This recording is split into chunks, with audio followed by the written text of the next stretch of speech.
A7 3.0 TDI Ultra.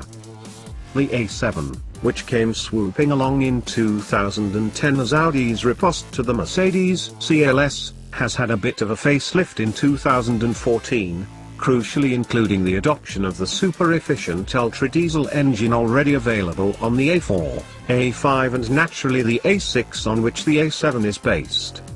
Audi's Ultra brand is pitched as a way of getting more from less, with the intended result being lower fuel consumption and lower CO2 emissions without any discernible fall-off in performance or refinement.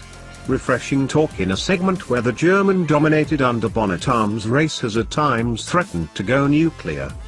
Never mind EVs and fuel cells, are we now at the point where exceptionally engineered internal combustion officially starts to look like the planet's best short-term bet? To judge by Audi's repeated use of the descriptor the 60 miles per gallon V6 TDI, it's safe to surmise that fuel efficiency is the bit they're most proud of.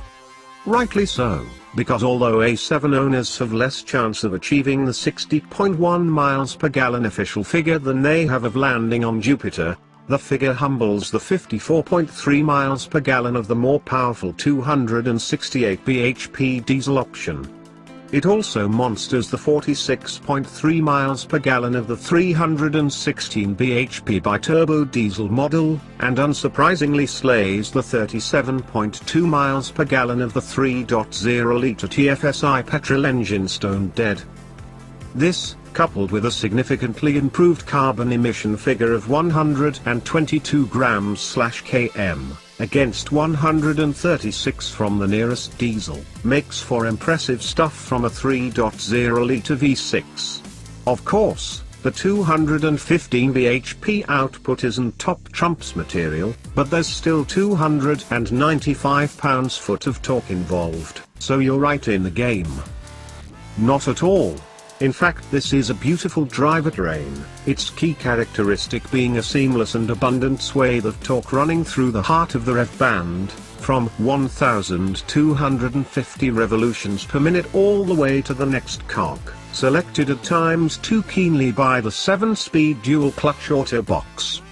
The V6 is surprisingly perky, and it's really hard to imagine yourself needing more urge than this, with the possible exception of the odd understeer-afflicted B-road blat for which the A7, and most Audis, frankly, was never really intended.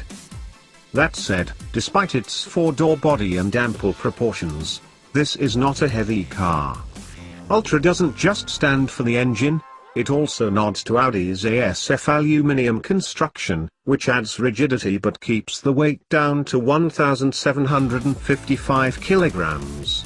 Whether you can actually feel it or not, the A7 brings this lightness of touch to the driving experience. A combination of feel-free electromechanical steering, rather too solid ride quality and sharp acting, all new lightweight brakes giving the impression this is no barge. On the flip side, it's no limo either, that honed for Europe pride, continuing Audi's refusal to notice that UK roads are made of rubble sprinkled loosely on corrugated iron. Pass-injuring celebs will lose most of their champers and possibly the odd gold filling.